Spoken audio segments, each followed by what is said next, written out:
Oh my goodness. This is the closest I've ever been to being speechless in a video. And of course I'm not speechless because I got the gift of the gab, obviously. It's what was on all my report cards growing up. And I have a lot to say, but it's almost like so much to say that I can't say anything. You know that feeling? It's like speech paralysis. Micah Morris has gone on Peter Finch's podcast right here, The Rough Cut. All right, so there's just so much to talk about. The quote in the title, that's a real quote, and there's just a lot. There's a lot in here. So hit that subscribe button. We're through it all for you guys. Condense it, talk about it, give our reactions. Oh boy, it's interesting. Let's just right in here real quick. Hit that subscribe button. Anyone subscribe before the end of the week, you're gonna be entered to win a good polo and hat of your choosing. I get questions about this hat all the time. People always want to know where I got it. Goodgoodgolf.com. It's the best. So you're gonna be entered to win a polo and hat of your choosing, whatever you want. I'm gonna pick a winner on Friday. We're actually gonna do special announcement. We're gonna take one from Ellen's playbook here.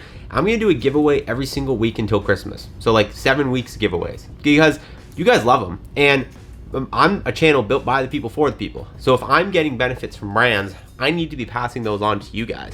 And it's way easier than I realized to just get them to give me free stuff to give to you guys. So I'm gonna do that. And if you're a brand and you want to sponsor one of these weeks, send me a DM on Instagram. We'll get your product out there that people are gonna get to win something great. It'll be a win-win. But yeah, giveaways for the next like 7 weeks. So hit that subscribe button. That's all you have to do. Friday, picking a winner here. Okay, so after about a week of filming Pete down in Florida, he filmed with Grant, he filmed with Micah. This was a video posted on Micah's channel, a match against Pete. There was a podcast that was released. And this podcast came out last night, and it was talking everything Micah Morris. The title was something along the lines of like Micah after leaving Good, life of Micah Morris after leaving Good. So obviously we're gonna click on it and we're gonna watch it. But there are some standout takes, some standout points that just are shocking and need some breaking down. So we're just gonna go through it one by one with you. I'm gonna play the clip, we're gonna watch together, I'm gonna react, we're gonna rinse and repeat. There's like 4 of them, so just bear with me. You're gonna wanna see these. I just kind of had a different vision for my career and where I wanted to go, and obviously they're probably the biggest brand in golf right now when it comes to golf YouTube. I'd say so, as far as like their reach. So I'm really proud to have been a part of it for the time that I was, and I think there's a little bit of a misconception that I'd left Good to turn pro, and that is actually not at all true. It was, just other things that are probably not even worth getting into, but like I didn't leave to turn pro, and it's been a bit interesting to kind of see the narrative that was pushed, but I'm very happy with where I'm at and, kind of what has happened. All right. Thing one. Let me just say, I get comments all the time about me and Micah's relationship. I like Micah. We have no issues. I was texting with him literally a day ago. Every time he posts a video that I like, I text him, I tell him that I like it, I congratulate, whatever. I talked about the Dog King video with him. I'm fine with Micah. But the reason I talk about him so much is because the dude is a human lightning rod. He really is. He's a lightning rod. Ever since leaving Good, this guy has just been an electric factory. And, Grant, for example, has kind of just gone off into the stratosphere. He makes videos that get a ton of views. He just kind of plays his golf. He doesn't really say much, doesn't really do much. Micah, on the other hand, is like throwing tees into the ground and getting comments from Steve. And then, he says stuff that kind of sparks conversation. So that's why we talk about him. We cover YouTube golf, and this guy is one of the biggest creators in YouTube golf and a bit of a lightning rod at times. Anyways, it's not the fact that he's saying, okay, you didn't leave Good for pro golf. All right, I guess. But saying that you don't know where that narrative came from? Like, what? So I went back on Micah's channel and I tried to find the 2 videos that he posted about the leaving, and because I'm like 99.99% sure in at least one of those 2 videos that he posted, those like 5-minute direct to the camera videos after leaving Good, he said something along the lines of like, I'm pursuing pro golf is my focus. I'm like, I didn't make this up. Like, this wasn't me. Like, this can't have just been me. If I'm the one who solely created the pro golf narrative to the point where like everyone believes it, everyone's saying it, like I'm just the most influential person in YouTube golf, period. Like that'd be too much power for one individual to have. There's no way this came from him. It had to have, and it did. I've heard him say this many times. And later in the podcast, you're gonna see there's clips that kind of counteract what he just said. So, but my first reaction was like, I was just jaw dropped. I was like, what do you mean you don't know where that narrative came from? That narrative came from you. You've said pro golf a million times. Now, in Micah's defense, what I think he means maybe is that he wasn't leaving Good to try to necessarily get on the PGA Tour. He was part of leaving was to maybe be able to play in more pro tournaments, because again, his defense, Good now especially, they're on the road 3 weeks a year, like, or 3 weeks a year, 3 weeks a month, like they're gone all the time. Like he wouldn't have the time to put in the practice and to put in the effort. And like, I know what you're all thinking, oh, it was his job, so and they talk about this in this podcast. This is actually a really good podcast. You should go listen to the whole thing. But they talk about it in the podcast. Like, it takes a lot of time to film these videos. Like, it's like 9, 10, 11-hour days. Yes, they're playing golf, but they're playing golf in these like specific challenge-based things, and he's not getting to practice this game, and it's not necessarily going to help him improve. Sure, it's more practice than you would if you were sitting at a desk from 9 to 5, but the point is that, you know, he maybe left so you would have more time to pursue his level of pro golf. I think maybe what he's trying to say here is that it's not necessarily PGA Tour golf, but that I think that's been said before. But anyway, we'll let it slide. Let's move on to the next one. Resting, it's been really great.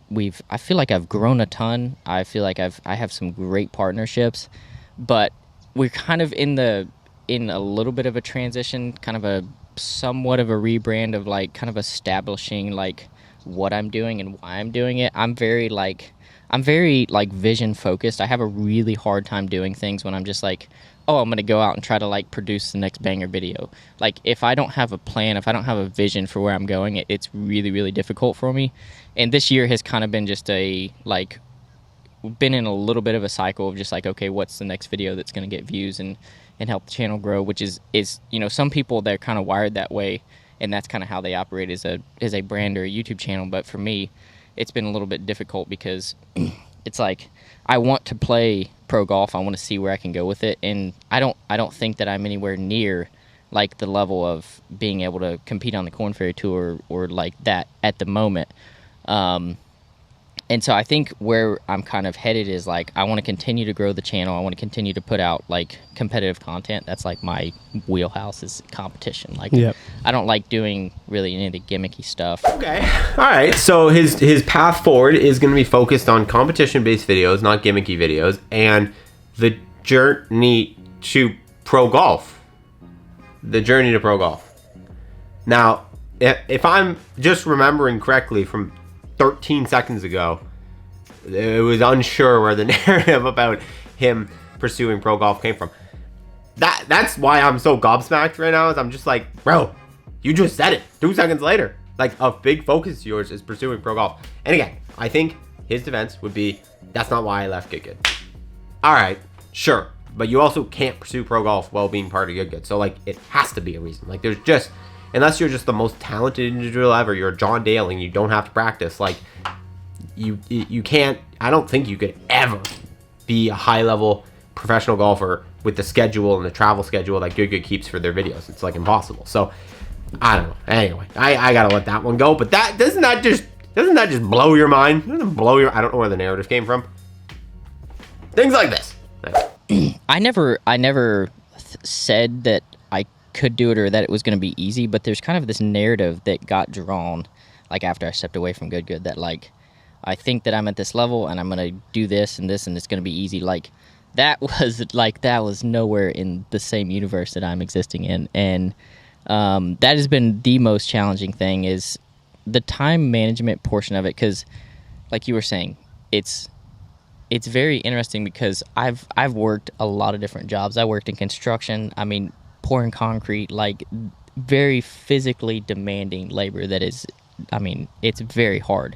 Now what I do, it's not that physically hard, but it takes time. It takes a lot of creative energy, and it never turns off. And so I've built a really good team around me that has like helped with that process of, you know, what portion of the day am I dedicating to practice where I'm not thinking about YouTube, and making it focus practice, and then once I'm done practicing, and then okay, so short little bit, but again, I think that little clip just echoes what I was saying. I think that he maybe is trying to make it very clear now.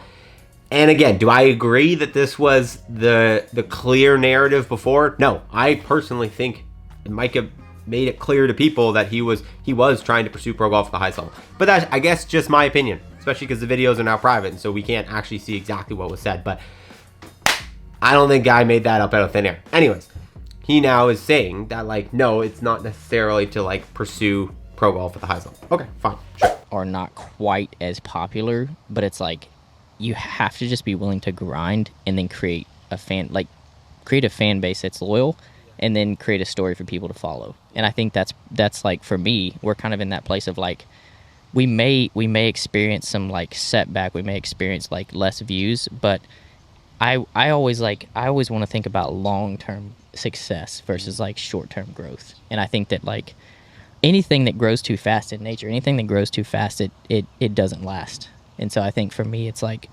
learning how to think long-term, learning how to think that like, you know, what is happening in the present is obviously important, but the more important thing is understanding like where you're going and why you're going there. All right, that's good. I mean, I think it's, at the end of the day, it's interesting insights into something that's been highly speculated, which is, yeah, what's he going to do next? Like, he's obviously posted content recently that has not done as well. And then he's posted content that's more like the old content that has started to do better. And then where is he going to keep doing that? Is he going to go back down?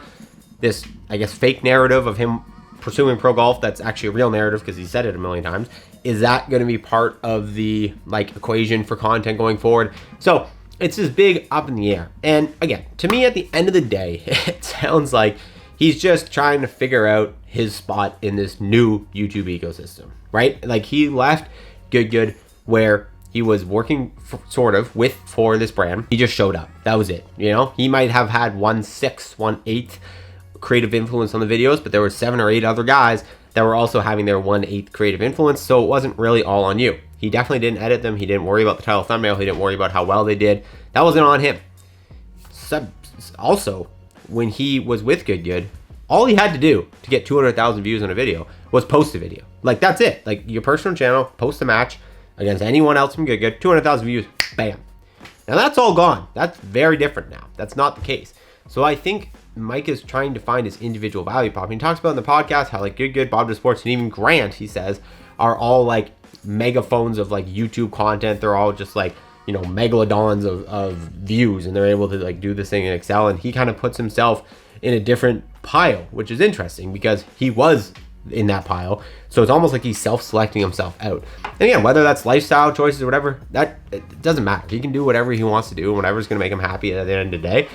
The part that just shocked me the most about this whole thing was the I didn't leave Good for pro golf. I don't know where that narrative came from. I mean, I don't know. Comment your thoughts down below, guys. Interesting podcast. Keep you updated on the YouTube news. That's my whole shtick here. For the people, by the people. I'll see you later, people.